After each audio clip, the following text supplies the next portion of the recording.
ก็เหมือนได้เขาเลยกินกาแฟใส่เกลือลงตังมันก็มีอยู่ว่าเหมือนได้เขากว่าเหมือนได้เขาก็เป็นแคปโทนเฮาเนาะก็เป็นแคปโทนเฮาไอ้กับได้เขาจำได้มาเนี่ยเขาก็ซื้อกาแฟกับเนี่ยเขารัดเขาว่าไอ้น้องเอาเข้มๆนะเขามือจ้างเขาก็รับมันว่าเขาได้เอากาแฟปั่นเนี่ยเนาะกาแฟปั่นมันว่ากาแฟปั่นเนี่ยจะเหงือคำยังไม่เทปอกเนี่ยว่ะเขาว่าให้ชงเป็นกาแฟร้อนเนี่ยก็เจ้าก็เอาใส่น้ำแข็งไอ้ปั่นเจ้านั้นก็ลายอ่ะค่ะวันไหนมันเห็นมันว่า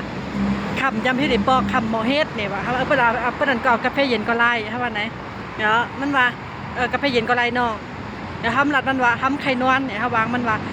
ไอ้นอกเอาเข้มๆนายนอกหน้าค่ะวันไหนมันอ่ะเดี๋ยวก็มันเวลาตั้งทายนะอันในก้นขายว่านั่นเป็นมันเดี๋ยวก็เนี่ยจูดาหัวบ้านเฮหรือเพิ่งมันทำมาทางการมาเปรี้ยวเข้มๆเนาะเนี่ยว่าพี่เอาเข้มๆใช่ไหมเนี่ยว่าเขาว่าใช่ค่ะวันไหน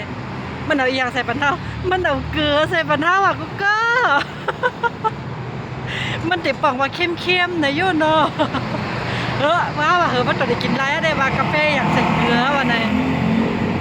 พอถึงเอามากินตัวก็หอมหวานนะเป็นยังอีกรสชาตินะมันได้ยาเจนะมันได้เลยกินกาแฟใส่เกลือ